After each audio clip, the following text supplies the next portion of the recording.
Boa noite a todos mais uma vez. Queria dar boas-vindas em nome do Departamento de Pediatria para todos os presentes. Hoje a gente vai ter uma sessão conjunta da alergia e imunologia com a dermatologia do Instituto. Eu vou passar a palavra agora para a moderadora, que é a professora Ekaterine Gudori, do nosso Departamento de Pediatria, que vai conduzir os trabalhos na noite de hoje. Muito obrigado, boa noite, Ekaterine, e boa noite aos palestrantes. Boa noite, pessoal. Eu vou ser bem rápida e, antes de mais nada, eu quero que vocês podem colocar as perguntas no chat que eu vou olhando enquanto eles estiverem falando para tentar organizar, tá? Para a gente poder ter esse retorno. Antes de passar a palavra para o Evandro e para a Simone, eu queria só contar, para quem não conhece, um pouquinho da história, muito rapidinho, do ambulatório, porque eu acho que algumas pessoas não têm nem noção do ineditismo ou da inovação que foi esse ambulatório de dermatite atópica. Então, ele existe já desde 2006, estamos completando esse ano 15 anos de trabalho conjunto da alergia e imunologia e do serviço de dermatologia às sextas-feiras.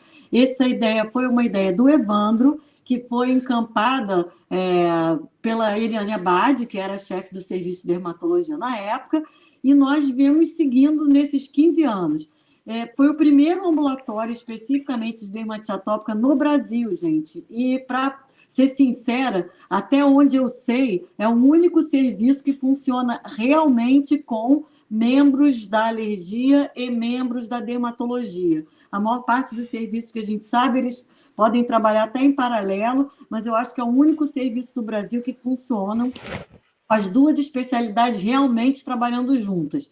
E, claro, como toda união estável, né, de 15 anos, a gente já teve nossos arranca-rabos, a gente já teve os nossos atritos, mas, no geral, o serviço caminha muito bem e eu acho que a gente pode dizer que o serviço de alergia do PPMG sabe bem mais de dermatologia, graças às meninas, Eliane Abad, Simone Santivi, etc. E tenho certeza também, porque já tivemos diagnóstico de imunodeficiência de SCID pela dermatologia, só no PPMG mesmo.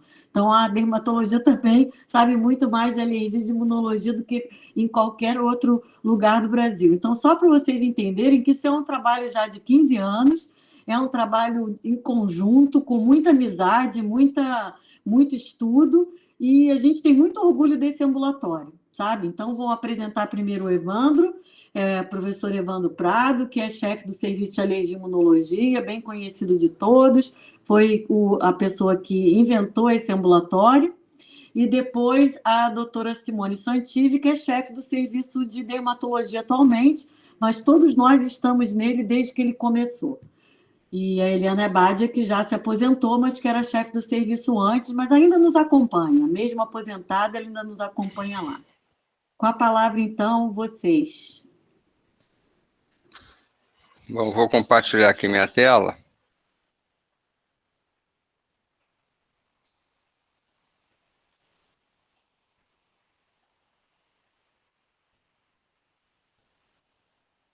Ver se eu consigo, né? Estão vendo a tela? Estamos. Sim, Evandro, está ótimo. É só colocar para apresentar. É o que eu estou fazendo, fazendo. Bom, na verdade, só vou dizer algumas palavras, complementando o que a Ekaterine falou. Na realidade, no início do século XXI, né, a gente nem tinha assim, uma ideia da expressão, né, dessa doença tão complexa que é a dermatite atópica. Foi uma ideia que eu tive da gente juntar esforços e conhecimentos e acabou sendo uma iniciativa muito, muito legal, que foi aprovada por todos da alergia, da dermato, e a gente está com mais de 600 pacientes acompanhados, talvez seja a maior casuística do Brasil em termos de ambulatório especializado, e realmente a gente tem muito orgulho de ter iniciado isso com Simone, com Eliane Abad e o grupo da alergia também, Camila participando, Maria Fernanda, e os nossos alunos de especialização e residentes. Então, eu vou falar um pouquinho da complexidade que é a dermatite atópica, É uma doença muito complexa mesmo, principalmente do ponto de vista de fisiopatologia. Os fatores predisponentes, desencadeantes são múltiplos, então vou tentar dar uma visão geral até a gente entrar no tratamento. Aí, revendo assim, a história, isso já há algum tempo, né?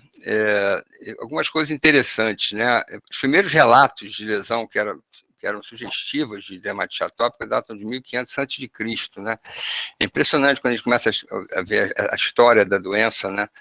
E muito tempo, né? E 400 a.C., Hipócrates, né? Descreveu lesões dermatológicas compatíveis com eczema, foi caminhando aqui em 1572, descreveu dermatite, o francês descreveu uma dermatose infantil que era grave, que podia estar relacionada à dermatite atópica. Depois, no início do século XIX, o Whelan e o Bateman estabeleceram o nome eczema, do grego ekzem, e o conceito de inflamação já no início do século XIX. E aí, em 1835, 1860, o von Ebra descreveu lesões eczematizadas, que passaram a receber o nome de prurigo de Ebra, o que hoje é dermatite atópica. E assim foi o conceito de neurodermatite. Quando comecei a fazer alergia na década de 70, se falava muito que a dermatite atópica era uma neurodermatite, baseado nesses conceitos do século XIX. Depois o Besnier descreveu a doença como uma diátese, passou a receber o nome de prurigo de Besnier. Depois, em 1933, o Wise e o Sulzberger utilizaram a primeira vez o termo dermatite atópica. E é interessante, né? O conceito de atopia é de 1923, e 10 anos depois, esses autores relacionaram a dermatite que acontecia em crianças que tinham rinite asma como sendo uma dermatite relacionada à atopia, e passou a receber o nome de dermatite atópica, já como uma doença crônica, principalmente em áreas flexurais, indivíduos que eram atópicos, né? Foi o Koch e o Cook, dois americanos que descreveram.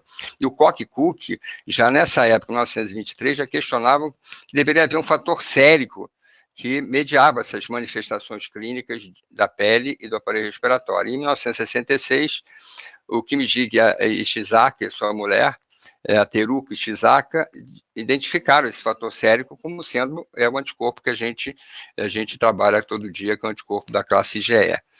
Depois, em 1980, o Hanifin e Rasch estabeleceram os critérios diagnósticos para a doença. Então, é uma doença que teve vários nomes e que a gente hoje conhece como dermatite atópica. São casos do nosso ambulatório. É importante a gente definir o que é dermatite atópica. Não é uma doença alérgica, é uma doença inflamatória, de caráter crônico, recidivante, acomete principalmente crianças e adolescentes e, mais frequentemente, quando você tem uma história familiar de atopia. Eu não posso perder tempo, porque a moderadora pode me cortar a palavra se eu me exceder. Mas tem umas coisas interessantes, né?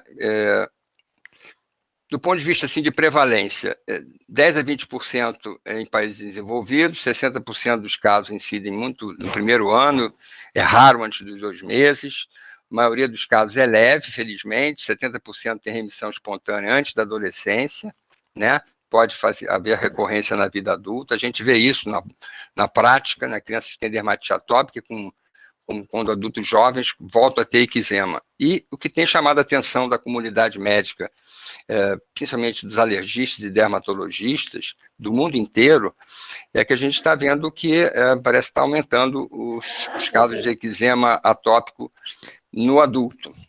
Então, vou lembrar a massa atópica,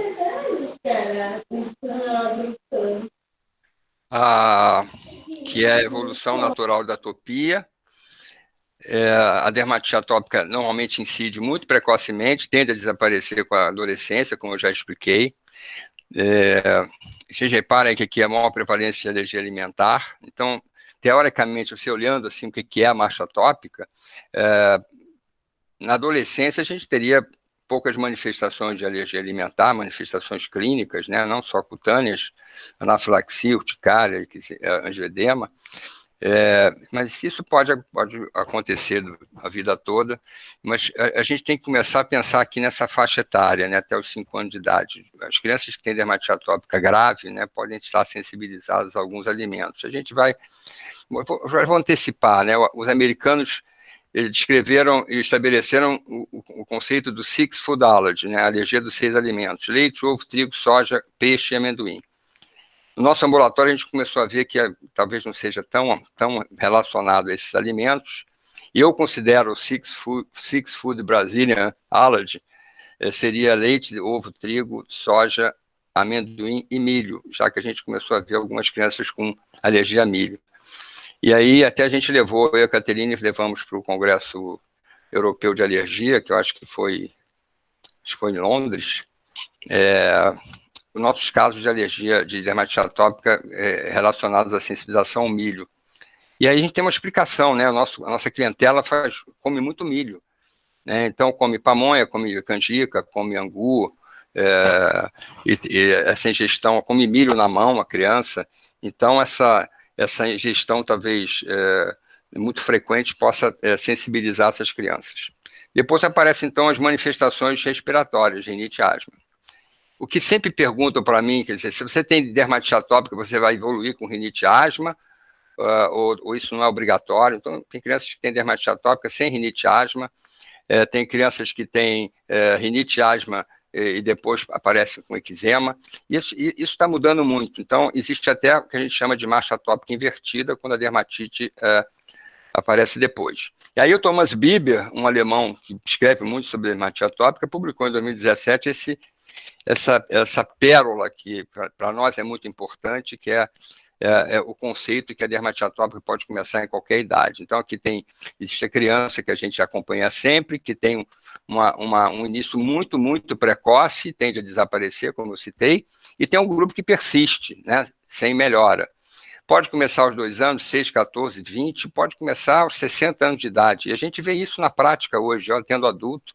Alguns adultos, às vezes, nem tiveram rinite e asma e passam a ter dermatite atópica. Só que essa dermatite atópica geralmente pode não estar relacionada à IgE e nem pode estar relacionada a alimento. Talvez seria mais por alteração de barreira que a gente vai falar. Então, tem as representações flexural, palma de mão, pé, mão. Aqui você vê que aqui já tem um certo remodelamento cutâneo. E vou terminar aqui de um adolescente. Reparem, a simetria de lesões é uma coisa assim, quase que importante. Aqui uma dermatite atópica grave que parece ter evoluído por remodelamento cutâneo. Remodelamento é um fenômeno que a gente não vai ter tempo para explicar, mas você pode ter remodelamento em todas as doenças atópicas, né, no nariz, no pulmão e também na pele. E, sabe, o que a gente sempre pensou e sempre estudou, assim, quais são os fatores que vão influenciar o desenvolvimento. Então, a gente sempre pensou lá atrás que a genética fosse o principal, genética da atopia. Quando eu comecei a fazer alergia, era um gene relacionado, era o 5q31, depois passou para o 3q21, e hoje a gente conhece vários genes relacionados à atopia. É uma doença poligênica que pode começar assim, né, com esse lactente aqui, com essa dermatite atópica. Vocês reparem aqui que esse triângulo é polpado, né, e quanto mais vermelhinha essa pele, maior o processo inflamatório que se estabelece. Então, a genética é importante por causa da atopia, é uma dermatite relacionada ao indivíduo que tem predisposição genética. O ambiente, que seriam os ácaros da poeira domiciliar, aliás, os ácaros intradomiciliares, né? A gente não é o ácaro da poeira, é intradomiciliar, e os alimentos. Mas o que a gente sabe hoje é que isso tudo parece acontecer quando você tem uma barreira cutânea alterada, lesada, né? Existe lesão epitelial mesmo. E as respostas passam a ser distorcidas, alteradas. A gente vai mostrar isso rapidamente.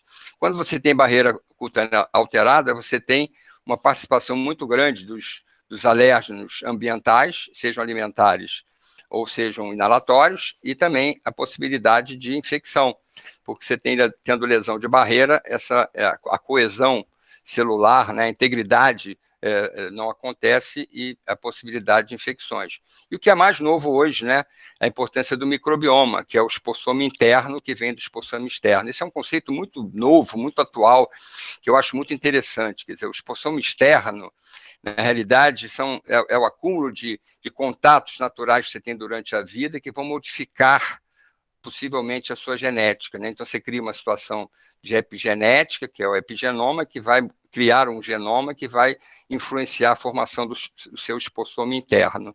E esse esporsoma interno é formado pelos omas, né? Proteoma, transcriptoma, metaboloma, microbioma, isso tudo vai formar o esporsoma interno. Dependendo do esporsoma interno que você forma durante a vida, você está mais predisposto a ter doenças. É evidente que a genética é importante.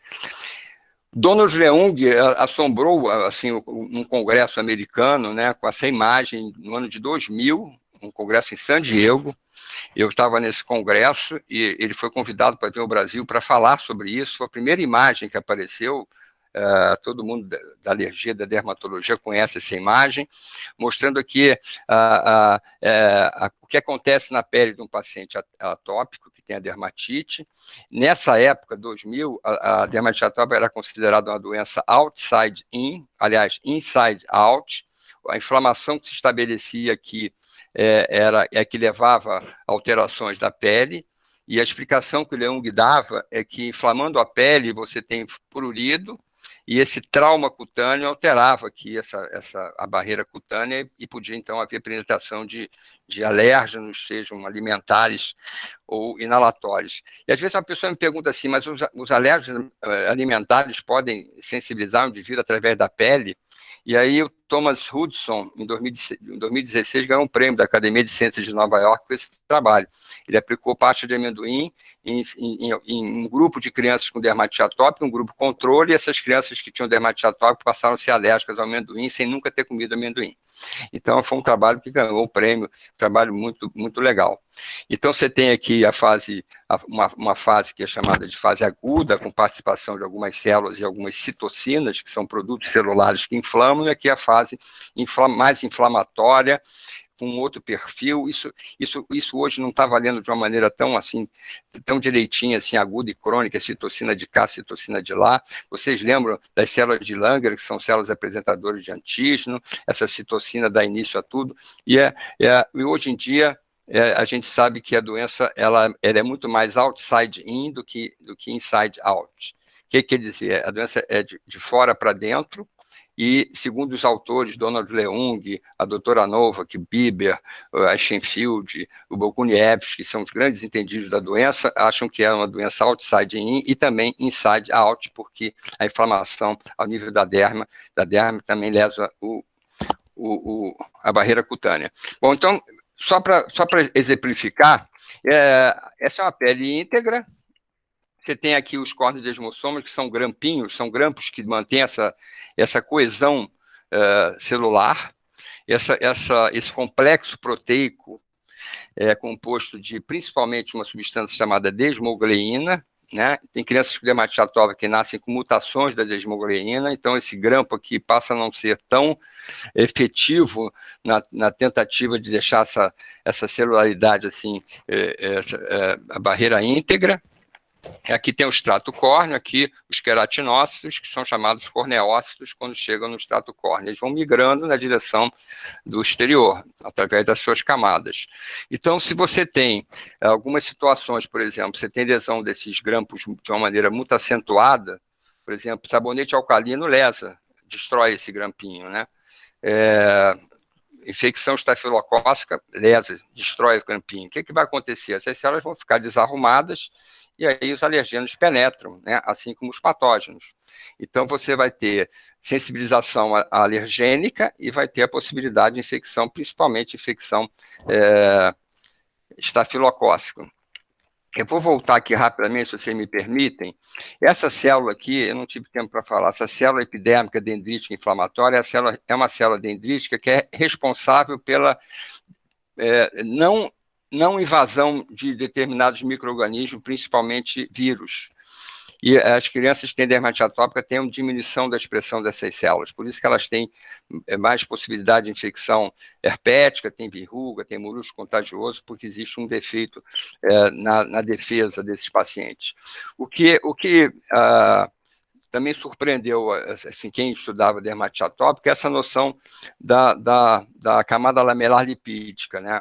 que é uma camada de óleo que você tem na pele, que a gente vai perdendo durante a vida, porque a gente vai perdendo a profilagrina. Cada profilagrina dá origem a 10, 12 unidades de filagrina, que vão migrando aqui pelos diversos fases da evolução dessas células na tentativa de chegar ao extrato córneo, e quando chega aqui, recebem uma ação de uma proteólise, e aí se transforma em ácidos graxos.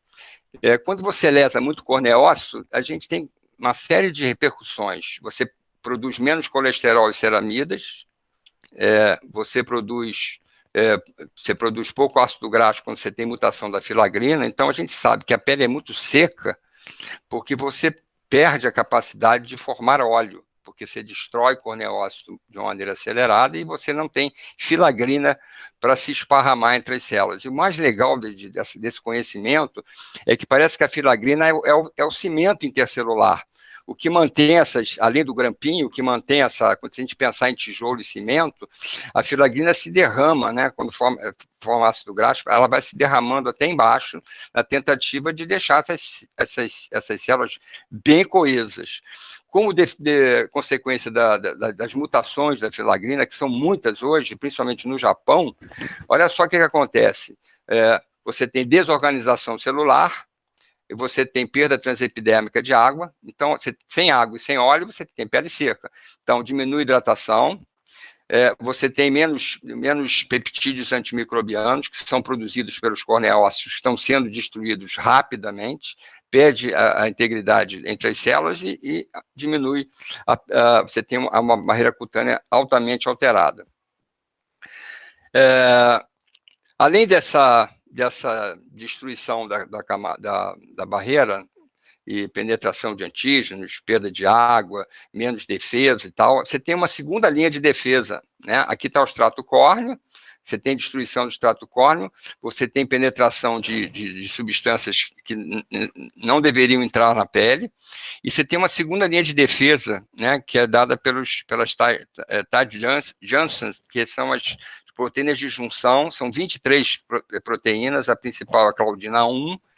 Então, isso aqui é uma segunda linha de defesa, como se fosse um tapume, né, uma obra, né, que não deixa ninguém entrar na obra até essa obra estar completada. É uma segunda linha de defesa. Então, vocês reparem, você tem menos filagrina, que se transforma em óleo, loricrina e volucrina são proteínas estruturais, menos lipídio, aumento das proteases que lesam os grampinhos, né? Você não tem inibição da protease. Se você não tiver inibição da protease, você vai estar renovando a sua pele de uma maneira muito acelerada, e a pele que não está pronta para assumir, a pele que foi a reposição, não existe um tempo hábil para que esse corneócito exerça a função de barreira, e a gente tem, então, a possibilidade de que tudo isso aconteça. Bom, eu vou pular isso aqui, porque eu não sei quanto tempo eu tenho. Uma explicação por que as crianças se infectam tanto, né? Então, aqui tem os peptídeos antimicrobianos, fazem parte da resposta imune inata, além dos toll-like receptors, além dos nod-like, além do microbioma, tem muita coisa que faz parte da resposta inata, e a resposta inata hoje ela é muito importante na dermatite atópica, é até um tema de uma aula no Congresso Brasileiro de Alergia, do Congresso Brasileiro de Alergia. Os peptídeos antimicrobianos são produzidos e liberados pelos corneócitos. Se você destrói muito rapidamente o corneócito, você vai formar menos peptídeo antimicrobiano. Então, uma via da resposta inata fica prejudicada. E vocês sabem hoje, até em relação ao próprio Covid, né, a gente sabe a importância da resposta imune inata. Então, vamos seguindo. Além dos peptídeos antimicrobianos, a gente tem a participação do microbioma cutâneo. Olha só que coisa interessante. Isso avançou de uma tal maneira que a gente sabe quais são as bactérias que estão na pele, numa pele oleosa, de uma pele úmida e de uma pele seca. Olha como muda a constituição principalmente bacteriana, né? Microbioma são micro-organismos, mas principalmente bacteriana. Então, tem bactérias do bem e bactérias do mal. Então, quando as bactérias do bem estão em desvantagem em relação às bactérias do mal, principalmente em relação aos Staphylococcus aureus, você vai ter a maior possibilidade de colonização e ação desses Staphylococcus. Na realidade, um conceito que surgiu na década de 90, que agora voltou à tona, é que esses Staphylococcus eles liberam enterotoxinas, principalmente do grupo B.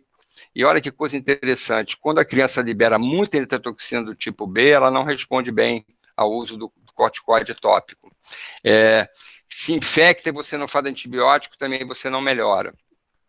Então, essa é a noção que a gente tem hoje, daquele dedinho que tinha lá do Leung, para uma imagem mais atual, de 2019, aqui tudo que eu falei, aqui está o extrato córneo, você tem lesão de barreira, a inflamação começa aqui, você tem repercussões aqui, o trauma cutâneo é capaz de acelerar essa destruição de barreira, então você tem menos filagrina, menos óleo, o pH aumenta, a atividade de protease, as proteínas de junção e a organização lipídica. Então você tem penetração de ácaros que vão...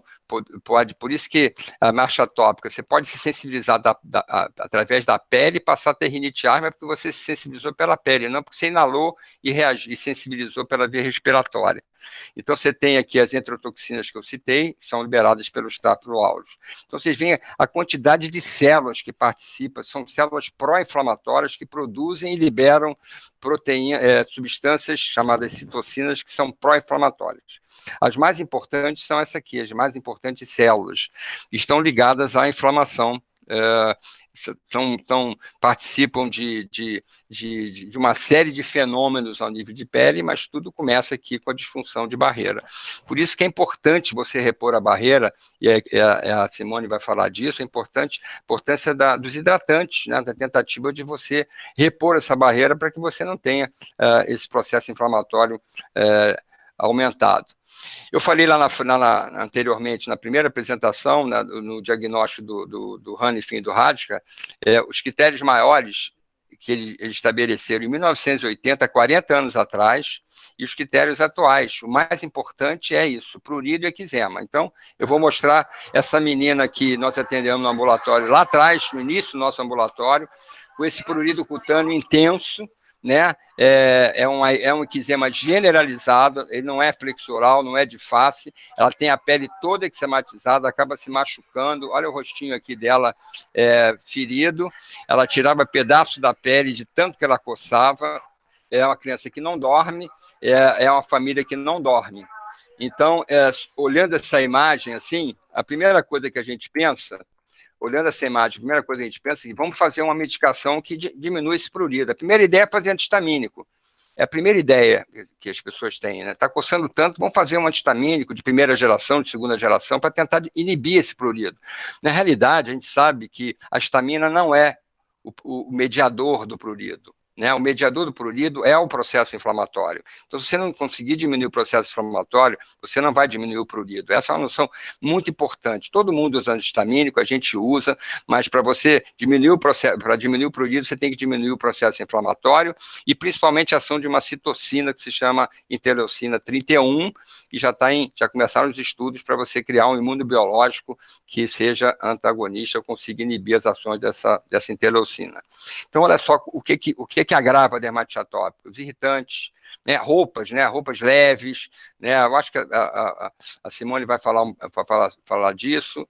No inverno a criança piora, no calor ela piora, fazendo exercício ela sua, ela piora, ela pode ter instabilidade emocional, ela infecta a pele. Vocês veem que é uma doença complexa, é muita coisa concorrendo, né, para que você tenha um desenvolvimento dessa doença. E, além disso, você tem a genética, né, você tem a predisposição genética, tem as mutações genéticas envolvendo filagrina, claudina, desmogleína, você tem a participação de toxinas estafilocócicas infectando a pele, você tem mais infecção viral, você tem um prurido intenso, é uma doença realmente extremamente complexa. Para você medicar bem o paciente, tentar fazer o manejo da doença, você tem que acessar a gravidade. Isso vale para rinite, asma e dermatite atópica. Então, a gente utiliza o SCORAD, que o Paulista chama de SCORAD, que é europeu, e os americanos usam o EASY, que é o índice de gravidade da dermatite atópica. Só que tem um dado interessante, é que existem os sintomas subjetivos, né? Então, a mãe fala, doutor, ele não dorme, ela não dorme nada, é 10. Ela coça a noite inteira, o dia inteiro, é 10. Então, você tem 10 no prurido e no sono, você tem uma dermatite atópica moderada grave. E isso requer uma atenção maior da gente. Então, vou mostrar rapidamente uns casos clínicos lá do ambulatório. Vamos lá, que tem de 10 meses, começou a apresentar 2 meses, um quadro de eczema, cometendo principalmente face e tronco. A mãe refere que o filho tem, o irmão mais velho tem prurido, após exercício. Uma outra coisa importante, né? A gente não dá para a gente rotular uma criança com dermatite atópica porque ela tem xerodermia, ela tem que ter eczema e prurido, por isso os achados essenciais são fundamentais para a gente chegar ao diagnóstico. Tomando antistamínico, usando hidratante várias vezes ao dia, usando corticoide tópico, a mãe interrompeu porque o corticoide traz problemas irreversíveis para a criança, né? Aquela coisa da corticofobia, não quero usar, meu vizinho diz que faz isso, faz aquilo, e aí é esse menininho aqui, que a Caterine conhece bem, eu acho que a Simone também, e quem não está nos ouvindo que acompanhou, um eczema muito intenso e melhorou assim, né? Não estava melhorando com nada, e melhorou assim porque essa criança tinha uma sensibilização a proteínas do leite de vaca, não é o leite, só para chamar a atenção, o leite de vaca não é o principal alimento que agrava a dermatite atópica, ou desencadeia no lactente, é a clara de ovo mucoide, mas nesse caso foi o leite de vaca. Então, aqui mostrar o que a gente já apresentou em congresso, né? A gente fez um estudo com GE específica para alimento, a gente mostrou que o ovo é o principal alimento relacionado nessa faixa etária até 2 anos de idade. Essa é a Juliana, de 16 anos, com história de sibilância e rinite desde 1 ano. Vocês reparem, marcha atópica invertida, né? Apresentava lesões hipocrômicas, descamativas, né? Teve o diagnóstico de dermatite atópica desde os 3 meses, tiraram leite de vaca, e aí ela teve com a gente a partir dos 5 anos, dieta de exclusão de leite de vaca, IgE 225, normal seríamos 80, um teste cutâneo positivo. Aqui estão algumas IgEs específicas, né? Para a caseína, clara de ovo. Essa menina está com a gente até hoje, né? Porque ela leva o filho, o Pietro, que tem dermatite atópica. Você vê que a pele, né? Uma pele toda eczematizada, e aqui ela com herpes, com lesão herpética. Ela ficou grávida muito precocemente, acho que aos 14 anos, se não me engano, e o menininho dela, o Pietro, tem dermatite atópica também. Ela esteve internada no nosso hospital com infecção bacteriana grave. E aqui, finalmente, um outro paciente de 1 ano e meio, uma menina de 1 ano e meio, a Mariana, foi atendida no ambulatório de dermatite atópica, um eczema generalizado, intenso prurido. Ela não conseguia dormir, a gente nem conseguia, botei aqui, a gente não tinha nem conseguia examinar essa menina, tão irritada que ela ficava. Ela tinha 2 irmãos com história de lesão dermatológica, com manifestações respiratórias, eczema generalizado, área de eritema, pontos hemorrágicos. Ela coçava, lesava muito a pele. Eu me lembro que eu trouxe aqui um vídeo, eu acho que não é da primeira consulta, mas vocês reparem, eczema generalizado, ela já não está tão irritada, mas para examinar era difícil. A Simone lembra, a Caterine lembra, foi um dos primeiros pacientes. A Caterine falou que a gente tem 15 anos, eu acho que ela faz parte do primeiro ano de ambulatório de dermatite atópica do IPPMG. E aí, agora, recentemente, eu tive o prazer de revê-la, essa menina que coçava tanto, ela é com 14 anos, em 2019, foi visitar a gente e perguntou se ela podia tirar uma foto comigo, podia me dar um abraço e dar uma foto. Aí a vontade que eu tinha de dizer para ela, senão quem tem vontade de dar um abraço sou eu, de vê-la tão bem, seguindo a orientação, né, tentando controlar, lembrar que a gente tem que fazer o tratamento proativo depois que a criança melhora, para que ela continue bem. A Simone vai falar muito bem disso, e vou encerrar com essa imagem aqui do Lago de Como, apenas para diminuir um pouco da tensão, né? A gente fala de doença, de prurido, de qualidade de vida, de instabilidade emocional. Lembrar que a dermatite merece um tratamento multidisciplinar, alergia, dermato, nutrição e psicologia, para diminuir um pouco a tensão, mostrar o Lago de Como, que é talvez o terceiro lago mais profundo da Europa. Aqui do lado de cá é a Itália, do lado de cá é a Suíça. Então, eu agradeço muito a atenção de vocês, esperando que eu tenha explicado de uma maneira didática o que acontece na pele de um paciente com dermatite atópica. Passo a palavra para a Simone. Obrigado.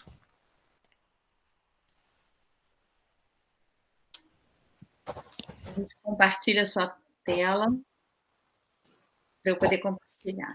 Eu já descompartilhei. Já apareceu.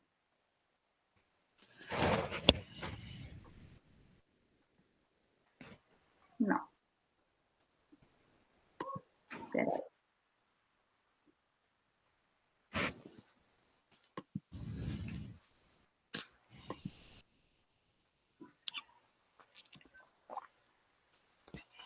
Espera aí que eu não estou conseguindo compartilhar, eu estou compartilhando a mesma tela, a tela do Google Chrome.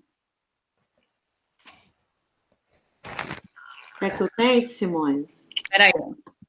Quero. Você botou apresentar agora? Botou, né? Aí, quando você bota apresentar agora, aparece uma telinha no meio da tela, aparece uma telinha, um quadradinho, você clica ali, depois clica no PowerPoint que ela abre. Peraí, a Ekaterine está com a minha apresentação, peraí. Eita, botei outra aula minha. Mas você, então aproveita e fala para a gente também. Não, pô, é uma aula que tem a ver de imunodeficiência. Dermatite atópica manejo, olha aí, tá aí a aula. Pronto. Você vai passar para mim, Ekaterine, agora não tem jeito. Passa. Então, primeira coisa que eu queria falar, que eu lembro da primeira edição aqui não, calma.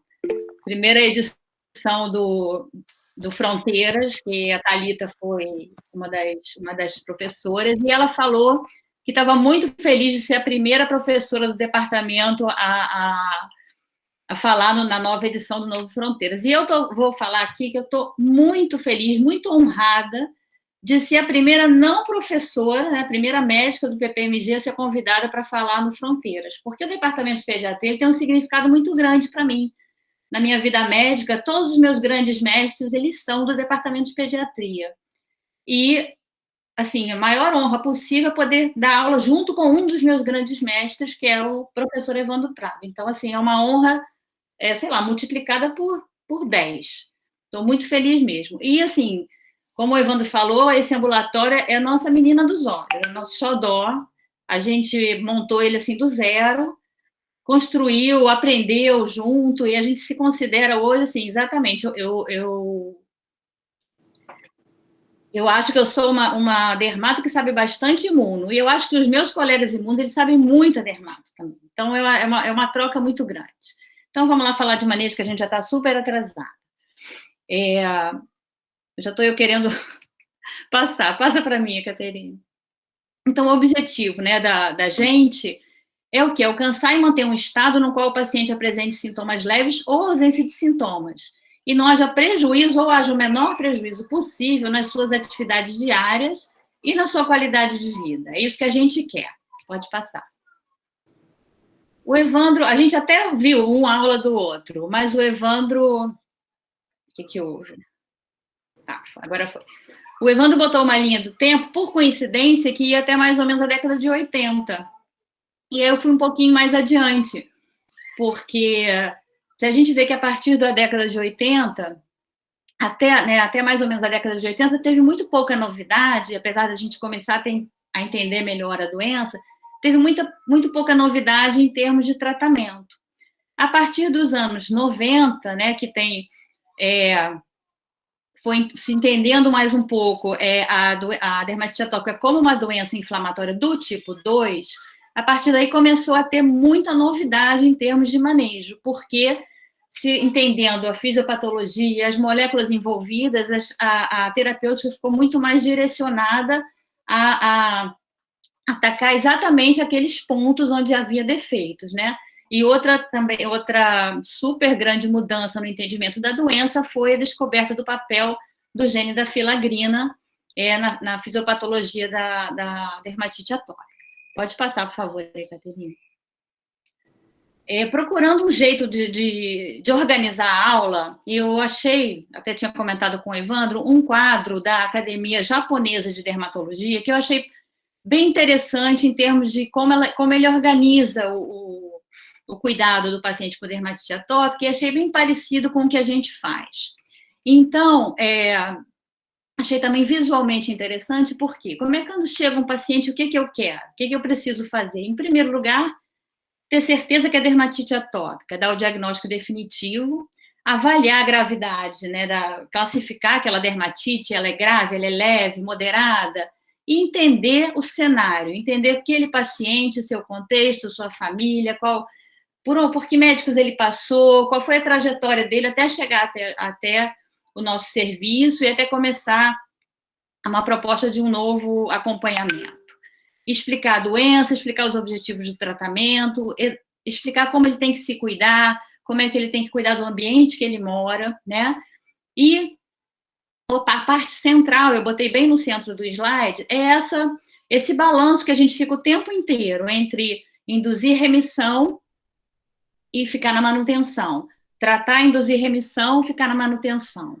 Em paralelo, vem as complicações, que o Evandro já explicou um pouco sobre as infecções, que são as principais complicações. Então, a gente, ao mesmo tempo que está mantendo aquele paciente com menos exacerbações possíveis, né, tentando cuidar mais da pele dele, de vez em quando tem as intercorrências, as complicações, a gente trata, volta lá para aquele estágio, indução da remissão, manutenção, e permeando isso tudo o tempo todo, hidratantes, cuidados com a pele, controle do prurido, identificação e remoção de fatores desencadeantes e o trabalho em relação à adesão ao tratamento e os aspectos psicossociais. Vamos seguir. Então, aquele primeiro, né, que eu falei, quando a gente recebe o paciente, o que a gente tem que fazer? Ter certeza que é dermatite atópica, diagnóstico definitivo, avaliar a gravidade e avaliar a situação do paciente. Diagnóstico é muito interessante, porque às vezes eu vejo meus colegas de outras especialidades, para dar um diagnóstico, eu preciso de um exame molecular, de um exame caríssimo, de uma ressonância, é tão difícil conseguir. Nesse lado, a gente é privilegiado, a gente precisa de história clínica, história familiar e um bom exame físico, a gente fecha o diagnóstico de dermatite atópica. Em raras ocasiões, a gente precisou de uma biópsia, de um exame, até às vezes uma IgE, a gente faz para a gente se situar, às vezes, naquele paciente, ou às vezes ver algum alérgeno específico, mas não é preciso uma IgE total, por exemplo, uma dosagem, para a gente dar o diagnóstico de dermatite atópica. Então, é mais fácil para a gente, essa é uma etapa que é interessante, porque só depende, né, da consulta, do exame físico, da boa história. Pode passar. E aí, como o Evandro já falou, a gente precisa, né? Esse aqui é o posicionamento conjunto da Sociedade de Alergia e Imunologia e da SBP.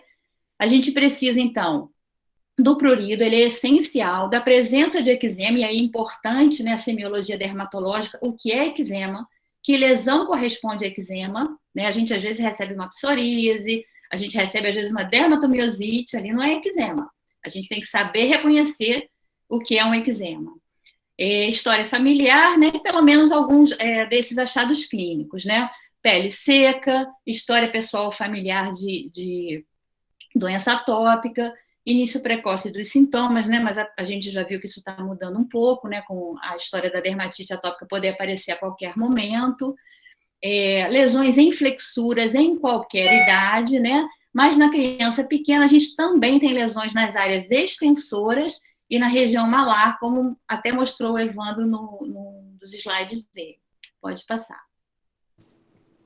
A avaliação da gravidade, né, parece que a gente combinou, mas já estava tudo pronto, né? A gente usa, basicamente, no nosso ambulatório SCORAD, né, porque É muito interessante que a gente inclua o critério subjetivo, né, que está falando de qualidade de vida, de como a criança está vivendo mesmo, não só do exame físico. A gente tem o EASE, né, que também é muito usado em pesquisa, em relatos de avaliação de medicação, de tratamento, mas a gente tem algumas novidades. Pode passar.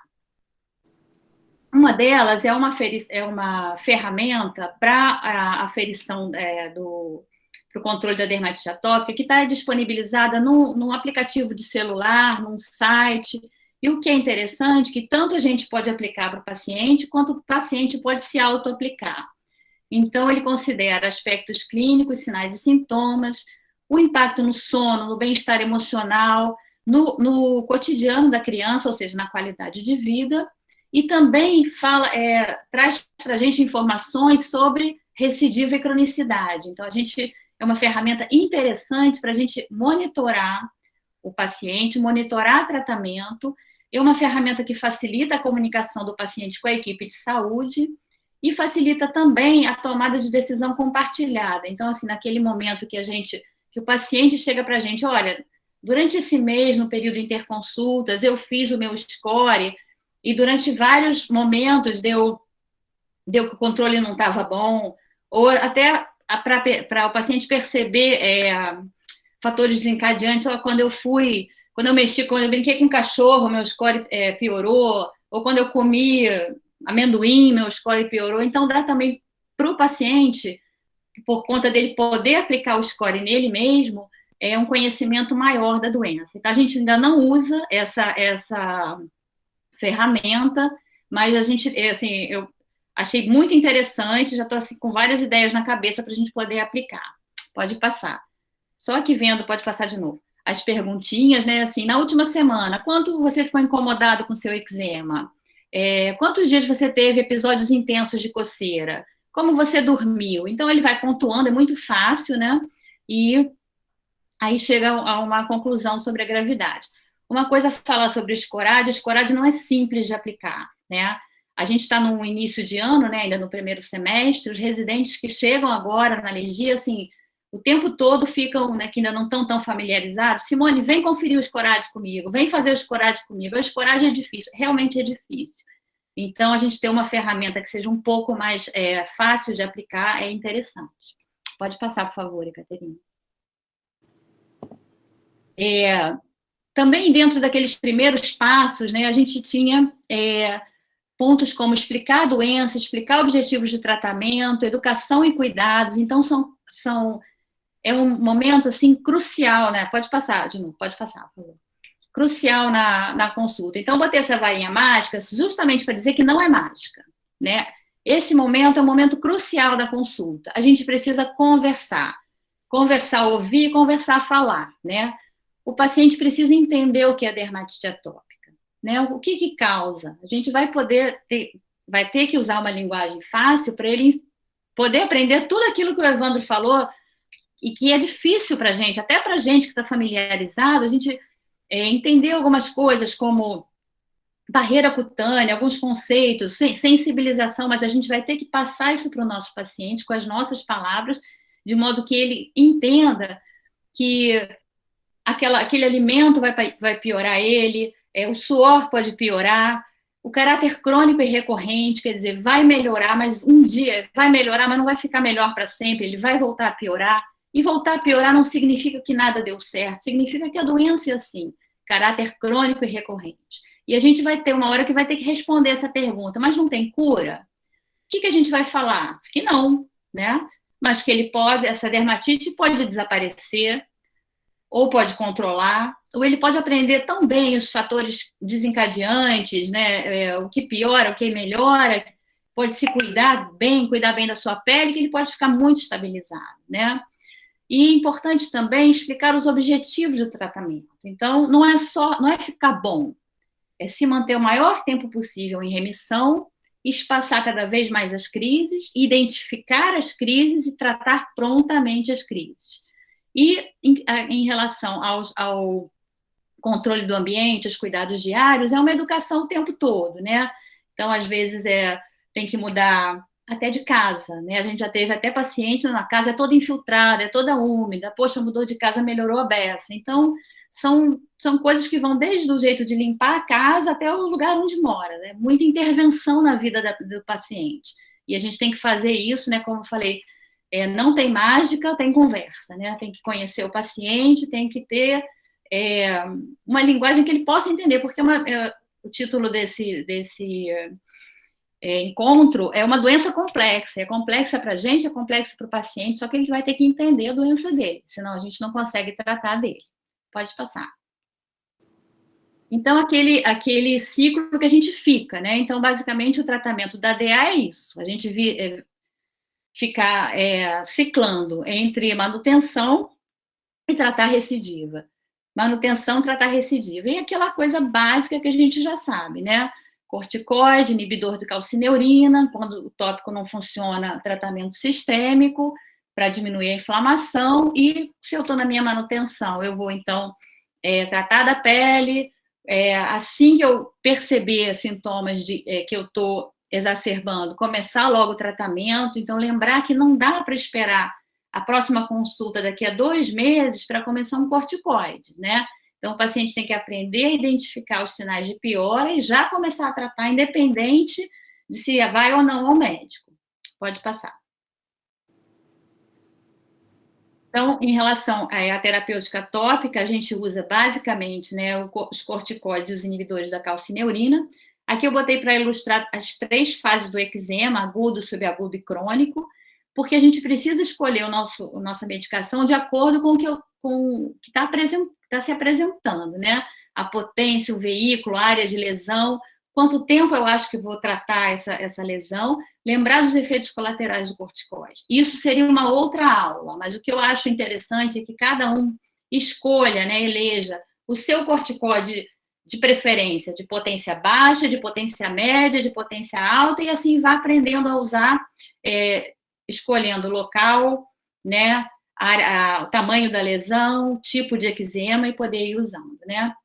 Os inibidores da calcineurina são excelentes medicações, a gente tem a sorte de poder fazer eles na farmácia universitária da UFRJ, porque sai um preço extremamente acessível, então é uma droga que a gente usa bastante por conta de ter um preço bom para o nosso paciente, né, porque fora, né, da farmácia de manipulação ele é muito caro. No início do uso, existia uma controvérsia em relação que seria mais perigoso usar muito tempo. Hoje, isso a gente está usando com muito mais segurança, né? Lembrando que ele é a primeira escolha naquelas áreas em que usar corticoide pode ser mais perigoso por conta dos efeitos colaterais, que são as áreas de pele mais fina, face, genitália e dobras. Equivalente em potência, o tacrolimus equivale a um corticoide de potência média, e o pimecrolimus de potência baixa. Então, ele não é melhor que o corticoide, ele é mais indicado para algumas áreas. Pode passar, por favor. O que tem de novo? Quais são as perspectivas de tratamento novo? Tem muita coisa, né? Baseado naquele avanço de conhecimento enorme que a gente teve em relação à origem, né? A parte inflamatória da dermatite atópica, então se começaram a desenvolver moléculas que agissem especificamente nos sinalizadores da reação TH2, né? Entre eles está o inibidor da JAK. Pode passar, Ekaterine.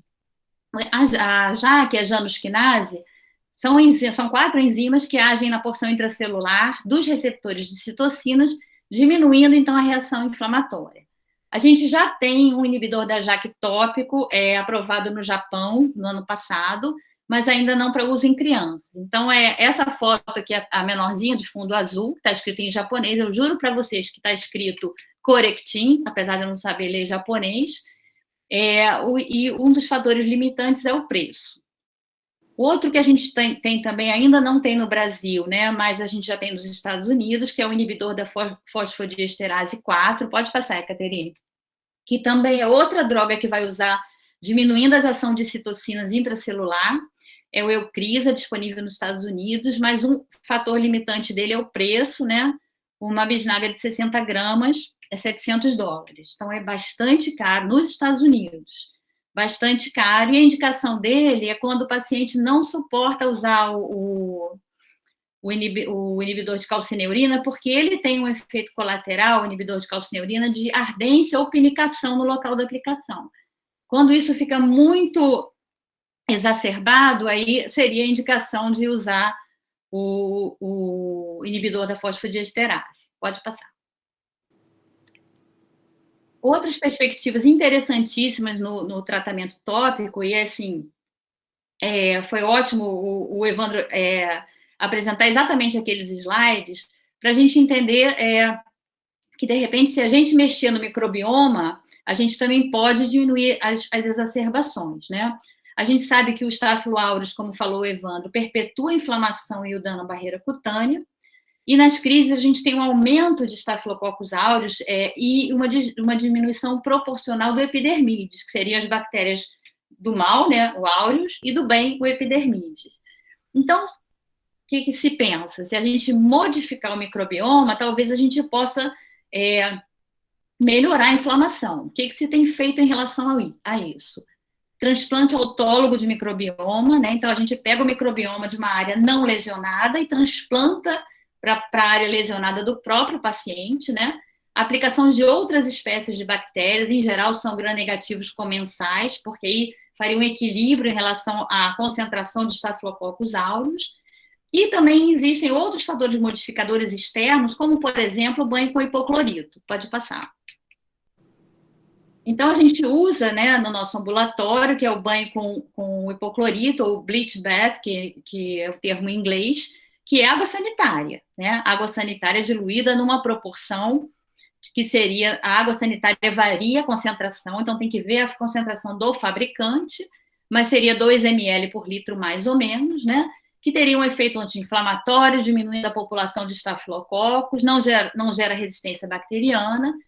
O que se preconiza são 5 a 10 minutos desse banho, 2 vezes por semana, e foi demonstrado que ele diminui a gravidade da dermatite atópica e pode prevenir agudizações e infecção secundária. Porém, alguns estudos comparam o banho com o alvejante, né, com o hipoclorito, com o banho só com água e viram a mesma ação, né? O banho só com água também diminui a gravidade da DA e também pode prevenir agudizações e infecção secundária. Porque antigamente tinha muito aquela questão da gente falar para tomar pouco banho, banho rápido, e quando se começou a liberar um pouco mais o banho, se viu que o banho ajuda na inflamação. Eu vou falar disso um pouquinho mais adiante, pode passar. Então, agora saindo do tratamento das crises, a gente vai entrar na manutenção da remissão. A gente tem uma nova abordagem, que é a terapia proativa. O que é a terapia proativa? É o uso de inibidor da calcineurina ou de corticoide, 2 a 3 vezes por semana, uma vez ao dia, naqueles locais de recidiva frequente. Então, eu botei aqui nessa fotografia uma parte posterior de coxa, que é um local que a gente vê muito eczema. A gente vê que nessa paciente, a gente vê apenas hipocromia pós-inflamatória, não tem mais inflamação, e ela vem usando, então, corticoide nesse local que tinha uma inflamação crônica, que foi muito difícil de resolver, 2 vezes por semana. E assim, ela espaçou o intervalo entre as crises, ela tem menor número de crises, as crises duram muito menos tempo, e, em geral, se a gente for fazer a conta de quantos dias usou corticoide no mês ou no ano, a terapia proativa, ela faz com que a gente diminua o uso de corticoide em relação a quem só trata as crises, porque as crises são mais fracas e menos duradouras. Pode passar. Em relação ao corticóide, o Evandro tinha falado, né, da esteroidofobia, ela é muito importante. A gente vê muito paciente que usa muito pouco corticóide, em pouca quantidade, com uma frequência pequena, demora ao iniciar o tratamento, não chega a usar até resolver o eczema, então fica o tempo todo, usa pouquinho, volta rápido, usa pouquinho, volta rápido. Em paralelo a isso, a gente tem também o uso abusivo do corticoide, né? Tem gente que usa corticoide em quase toda a superfície corporal, ou fica usando o tempo todo porque tem medo de parar de usar e aí do eczema voltar.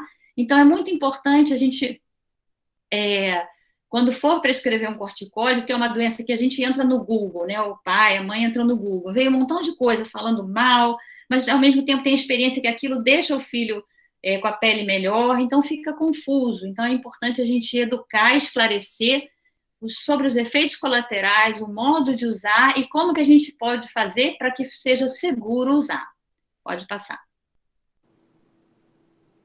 Então, como eu falei, em paralelo, né, com a nossa, com o nosso balanço o tempo todo entre tirar da crise, ficar na manutenção, tratar a crise, a gente, em paralelo, tem que tratar as complicações. A gente já viu na aula do Evandro, super esclarecedora e até graficamente, como que as infecções bacterianas, virais e fúngicas, elas ocorrem mais nos pacientes atópicos, né, e podem ter uma gravidade maior. Então, essa primeira fotografia é de uma erupção variceliforme de Kaposi. O que é a erupção variceliforme de Kaposi?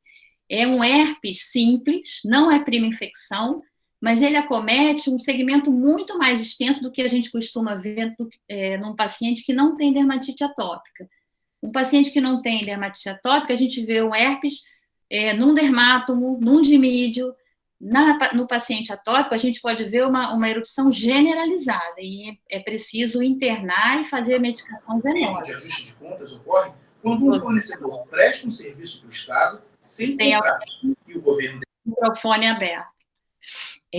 Nesse caso, a Secretaria deve R$ 671 mil a também tem as infecções bacterianas. As infecções bacterianas, elas ocorrem em maior número no paciente atópico, as piodermites, principalmente por estafilococos, né, porque a gente tem uma colonização muito maior de estafilococo no atópico do que no paciente que não tem atopia.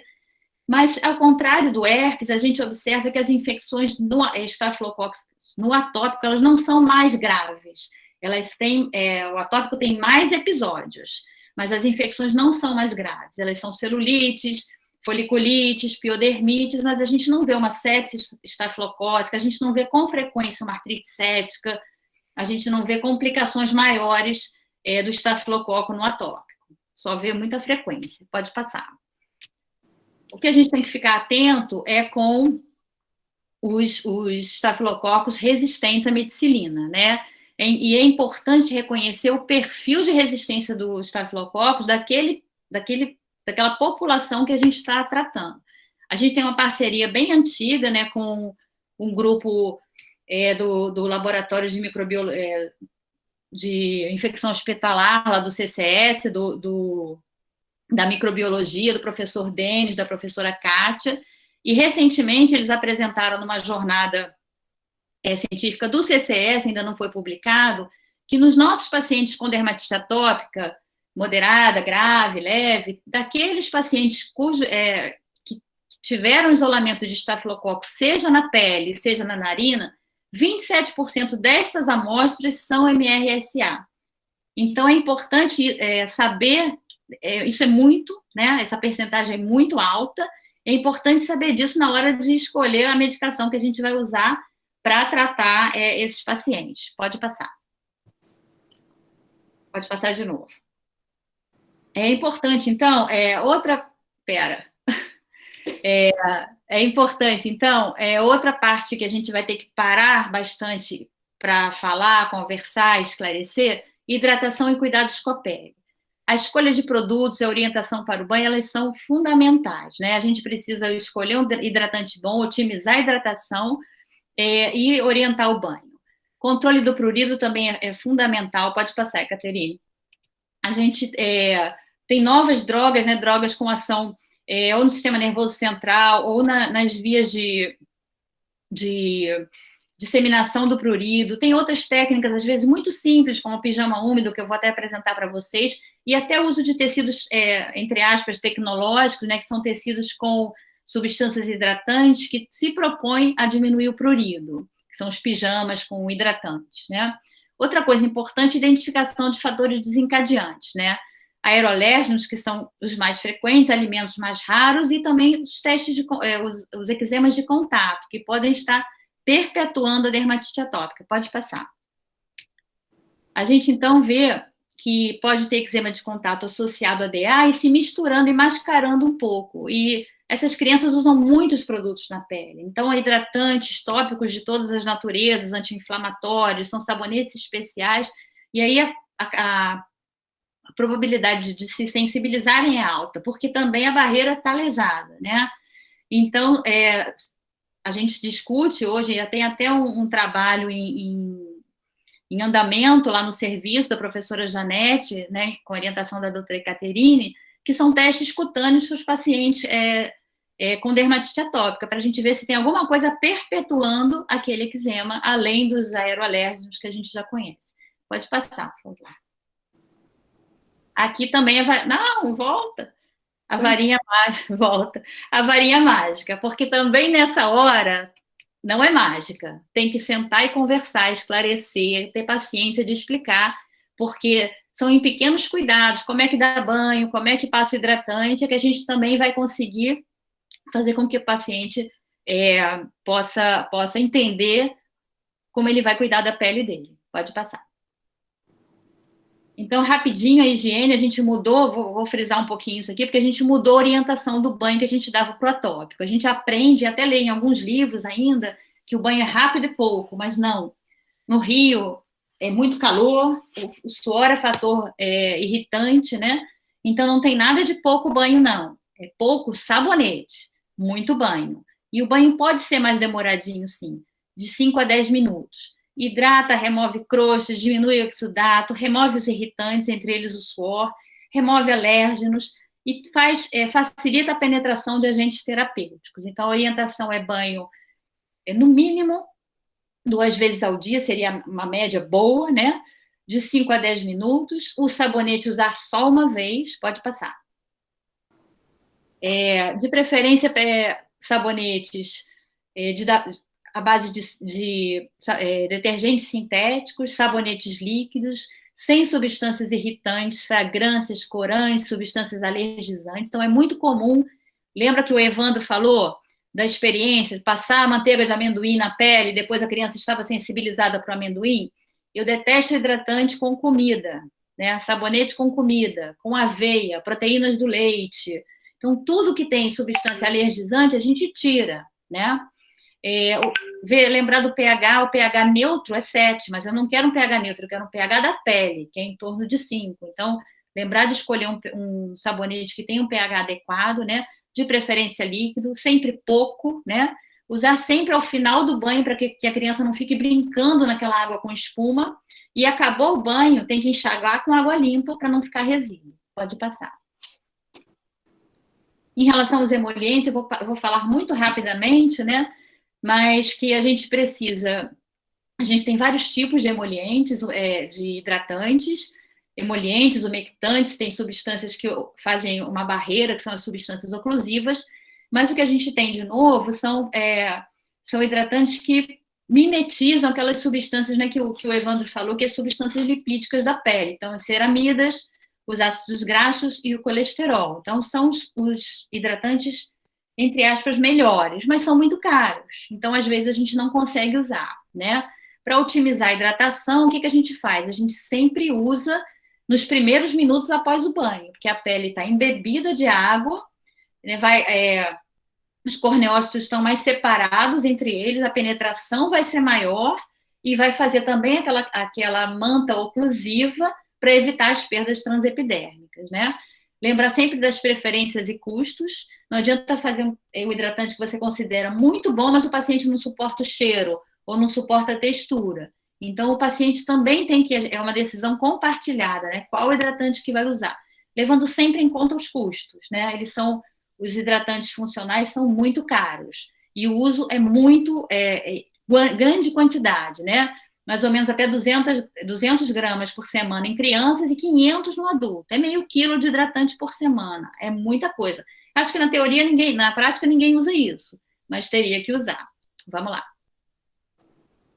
Aqui é só a técnica do pijama úmido, que é uma técnica barata, qualquer um pode fazer, melhora muito a hidratação, a penetração do hidratante. Às vezes nosso paciente não consegue arcar com um hidratante caro, mas consegue otimizar aquele hidratante que não é tão bom através dessa técnica.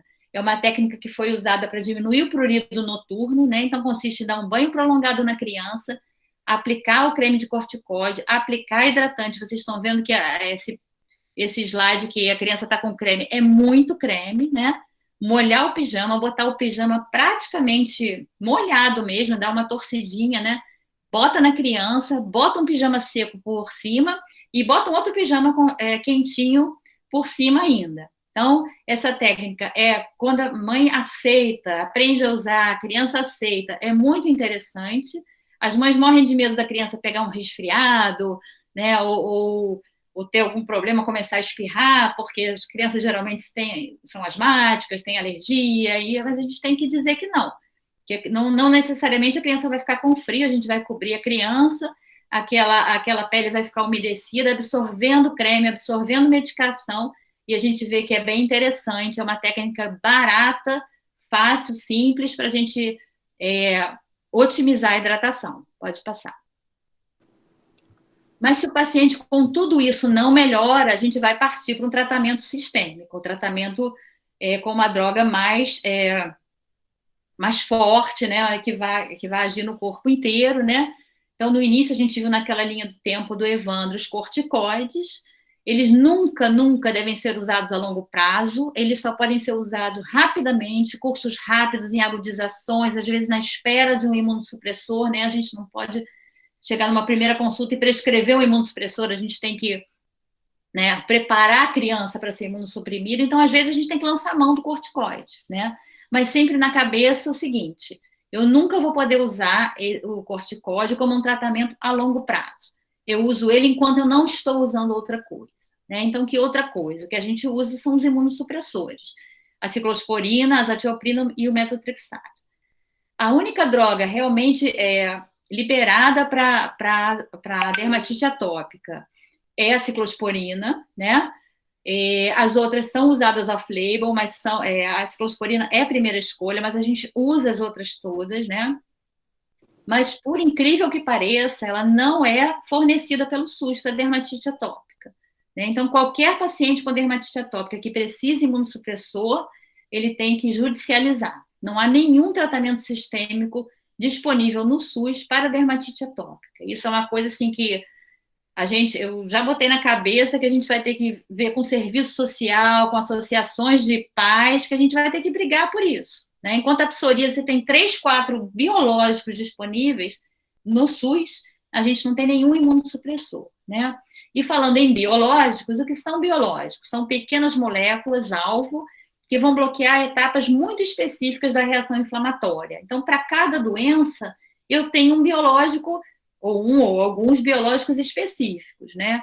E, então, são moléculas que vão bloquear aquela etapa da reação inflamatória, aquela etapa que está implicada naquela doença. Pode passar. Então, o que a gente tem novo, e agora foi recentemente liberado no Brasil, no final do ano passado, já liberado para crianças no Brasil, é o dupilumab, né? Que é um anticorpo monoclonal, cujo alvo é a fração alfa do receptor da interleucina 4, que também age permitindo a entrada da interleucina 13 na célula. Então, lembrando, né, daquelas interleucinas da reação TH2, é simplesmente o bloqueio de duas das 4 principais interleucinas da reação TH2, que é a principal na dermatite atópica. Então, o dupilumab, ele é uma medicação que ele veio meio que revolucionar o tratamento da dermatite atópica, porque foi o primeiro, né? A gente espera que venham outros. E ele, além de modular a reação inflamatória, ele também tem uma ação interessante, que ele diminui as alterações epidérmicas, então ele restaura a barreira e também diminui o prurido. Então, é assim, ele hoje é considerado, né? Vi até um artigo que eu até morri de rir com o título, é a bala de prata para dermatite atópica, é aquela bala certeira que vai matar o vampiro, né? Pode passar. Mas existem outras drogas chegando, né? Inibidores das janusquinase sistêmicos, que já estão com liberação prevista no Brasil para, talvez, próximo ano, próximos meses, né? E em estudo a gente tem um montão de drogas, né? Inibidores de vários sinalizadores da inflamação, outros anticorpos anti outras interleucinas, bloqueador de interleucina 31, que é super importante no prurido, então seria uma droga provavelmente muito promissora para o tratamento da dermatite atópica, né? Outros anti-interleucina 13 e 14, né? Também antihistamínicos com ação nos receptores H4, que são de alta expressão na epiderme lesionada por DA. Então, tem muita coisa vindo. Muita coisa vindo por quê? Porque ali, há 15, 20 anos atrás, a gente entendeu, né, conseguiu decifrar a fisiopatologia da dermatite atópica. E, a partir daí, houve uma revolução no tratamento. Problemas. Essas drogas ainda são muito caras. Eu fiz hoje mesmo, para essa aula, um levantamento de custo do uso do Dupilumab, né, que a gente ainda não tem nada pelo SUS, claro. Então, em torno de R$10 mil por mês, né, para as crianças que usam uma dose menor. É muito caro, né? Então, esse é um fator completamente limitante, que não deixa essa droga ser primeira escolha, não vai ser tão cedo. Continuamos ainda com a primeira escolha sendo a ciclosporina. Pode passar o próximo.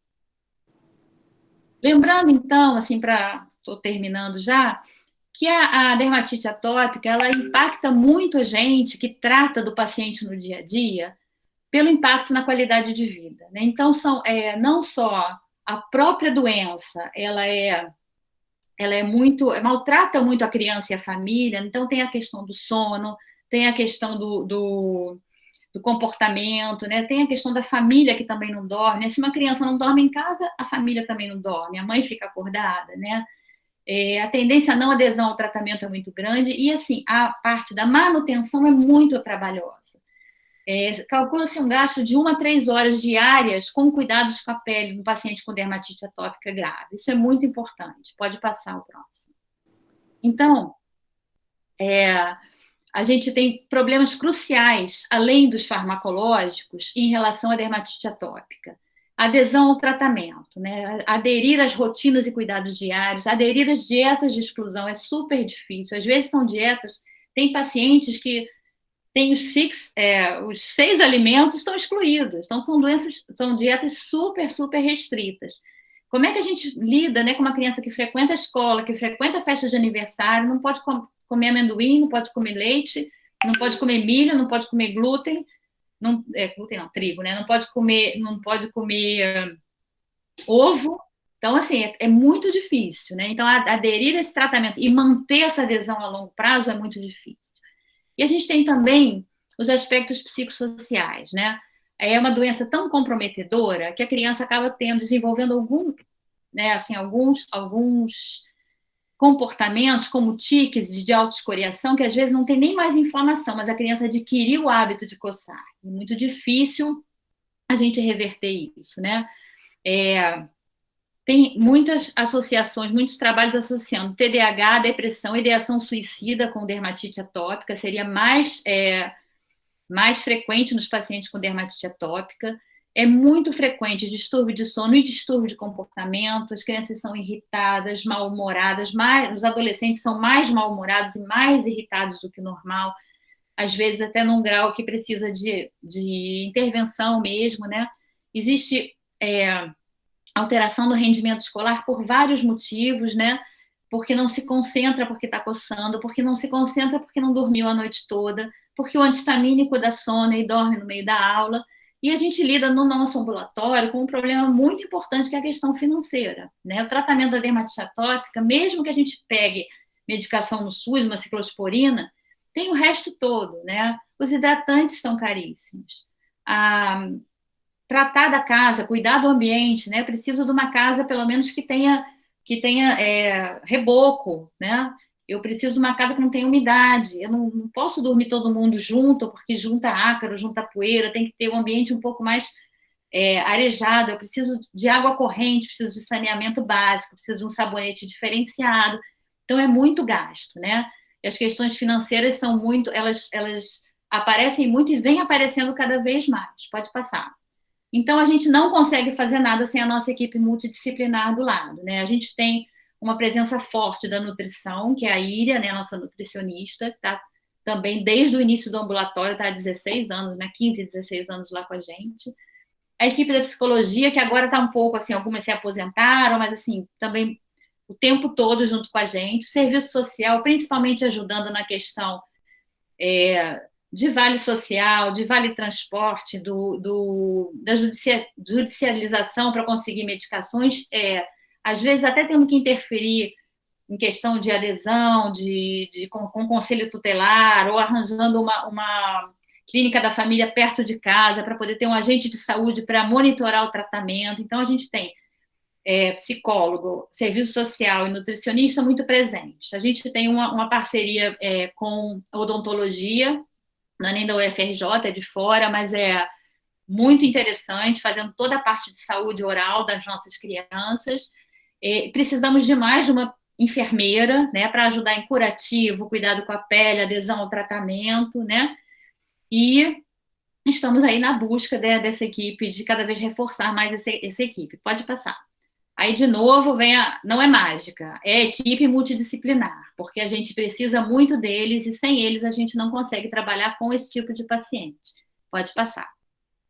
Eu vou finalizar com a mesma paciente que abraçou o Evandro, é a Mariana, para mostrar até que ela passou a infância toda com a gente, né? Tem o primeiro vídeo, ela pequenininha, se coçando, lactente, aí ela deve estar com uns 6 anos, foi um dia que ela foi para o ambulatório com um casaco com a estampa que era igual ao meu casaco. A gente tirou foto, se abraçou, né?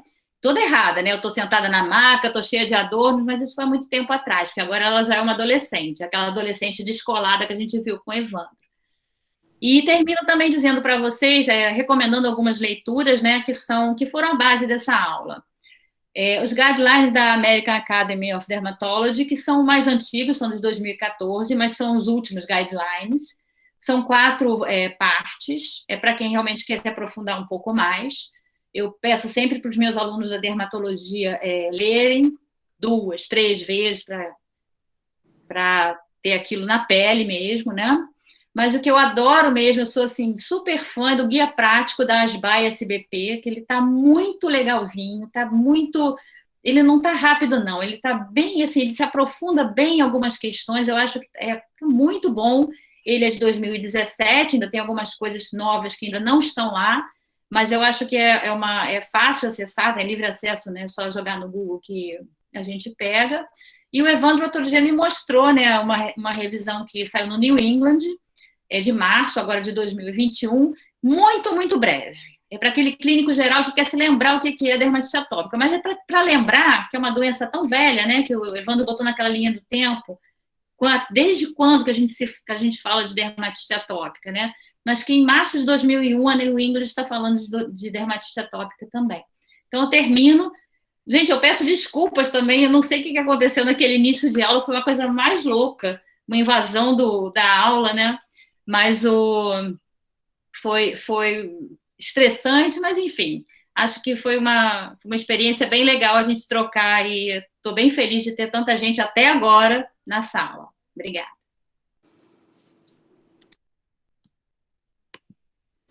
Bom, super obrigada, Evandro e Simone, foi ótimo.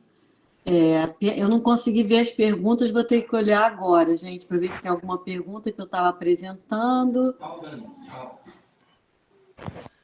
Bom, olha só, tem uma pergunta aqui.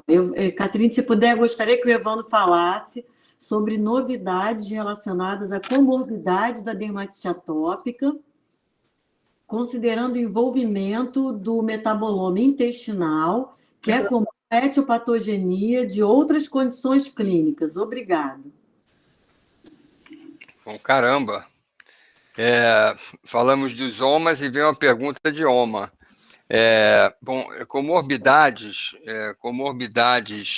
da dermatite atópica são várias, né? A gente já sabe, é uma doença atópica, as mais importantes são rinite e asma. E agora, mais recentemente, assim, de 2019 para cá, apareceram alguns trabalhos assim relacionando principalmente em pacientes mais velhos, alterações importantes do comportamento, alterações importantes do psiquismo, depressão, ansiedade, pensamento suicida. Em adulto, é uma coisa interessante, né? Isso está publicado inclusive vai ser publicado vai ser editado no novo compêndio de alergia e imunologia da Associação Brasileira de Alergia e Imunologia. É uma associação com doenças cardiovasculares, principalmente em adultos, incrivelmente, hipertensão arterial, doença coronariana, né? E doenças metabólicas, existe agora obesidade, uma relação com obesidade, então são muitas, é o que eu e a Simone falamos, eu acho que a gente afinou muito, assim, na nossa aula, né? Eu acho que a gente um complementou o outro. Na verdade, é uma doença que a gente não conhecia bem até o ano 2000. A partir do ano 2000, quando o Leung começou a publicar os primeiros trabalhos, a gente começou a entender melhor. A partir de 2007, né, com a identificação das mutações do gene da filagrina, e a partir de 2012, da identificação das mutações da claudina, e a partir de 2015, com a identificação das mutações da desmogleína, a gente passou a conhecer melhor. A gente sabe hoje por que a pele é tão inflamada, e se a gente não recuperar essa barreira, a gente não vai melhorar. Em relação ao espossoma interno, que tem o metaboloma, transcriptoma, o que a gente sabe é que existe uma relação muito estreita entre espossoma interno que não é bem constituído, né? Por exemplo, no espossoma externo, o que é que pode interferir no espossoma externo, o que pode acontecer no espossoma externo que pode interferir no espossoma interno? É incrível isso, né? Os trabalhos muito recentes. Eu fiquei impressionado. Temporal. Coisas tipo tsunami mudam o espossoma externo do indivíduo durante meses. Depressão por causa de trânsito, estresse do trânsito, poluição ambiental, poluição ocupacional, tabagismo. Tem tanta coisa que espossoma externo que é específico e inespecífico. A dieta, por exemplo. A dieta é uma coisa que influencia muito. Então, se você tiver um espossoma interno alterado, porque o espossoma externo leva a isso, você vai ter alterações importantes de caminho para doenças. O que interfere nisso? O metaboloma, que são resíduos metabólicos decorrentes do espossoma externo, o transcriptoma, que são as transcrições, os proteomas, que são as partículas proteicas que podem modificar o espossoma interno, e o microbioma. O microbioma alterado, por exemplo, a gente tem 1 trilhão de bactérias no intestino. 1 trilhão. Se você tiver bactérias do mal predominando em relação às bactérias do bem, né, o que importa hoje, para ser mais exato, é a diversidade bacteriana. A Simone falou de epidermides. Você tem muitos epidermides e tem muitos Staphylo aureus, mas isso não resolve. Você tem que ter o epidermide junto com milhares de outras bactérias. Para você formar uma corrente, formar uma equipe, formar um microbioma que possa enfrentar os Staphylo aureus. Então, o microbioma alterado, o microbioma intestinal alterado, que começa desde a infância, começa antes da infância, né? O líquido amniótico você já tem bactéria que vai constituir o microbioma do intestino. O tipo de parto, a dieta, isso tudo vai influenciar. Então, a criança nasce com o microbioma ótimo, dependendo outra coisa interessante que eu achei interessante, que muda o espossoma externo e muda o espossoma interno. Exercício extenuante diário. Isso muda e pode levar a uma alteração do seu espossoma interno. Aquela pessoa que é viciada, que tem que treinar, isso pode alterar. Eu não sei se isso é verdade, porque os atletas são muito saudáveis, né? Os atletas, eles treinam e fazem exercício 4, 5, 7, 8 horas por dia.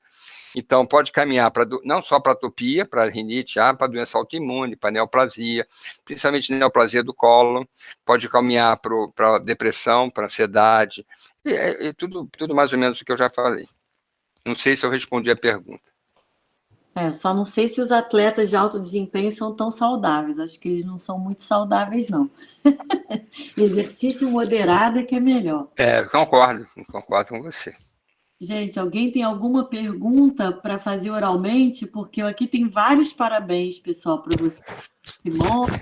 A nossa sorte, a Caterine, a nossa sorte minha, da Simone, é que a gente tem muito amigo assistindo a gente. Então, esses amigos, para não deixar a gente mal no final da noite, parabéns, adorei, excelente aula, tal. O doutor professor Sidney Ferreira está olhando para mim e falando assim, poxa, você é meu amigo, eu gostei muito da aula e tal. Felizmente, nós temos grandes amigos aqui, a Thalita Abreu, minha querida, Sidney, meu amigo muito, muito especial, Ana Alice, agora o meu chefe de departamento, né, o Giuseppe, tanta gente aí que está assistindo, nada como ter amigos, né? E os amigos estão sentindo a minha falta, isso é que é mais legal. Eles mandam mensagem para mim, vai voltar quando? Estamos sentindo a sua falta. Tudo mentira. Então, vai voltar quando? E tal. Quando é que você vai tomar um café na Lena e tal? Mas eu estou voltando em breve para rever vocês e dar um abraço virtual. Evandro, Oi, querida. Mas para você voltar, você vai ter que passar pelo meu crivo e eu ver se você realmente vai usar as máscaras, tudo bonitinho, sem fazer bagunça no ambulatório. Eu já voltei, Thalita, mas aí foi recomendado sair de novo. Bagunçou tudo, né? Então, agora você tem que ter 100% de adesão às medidas, tá? Eu vou me sentir honrado de ser avaliado por você.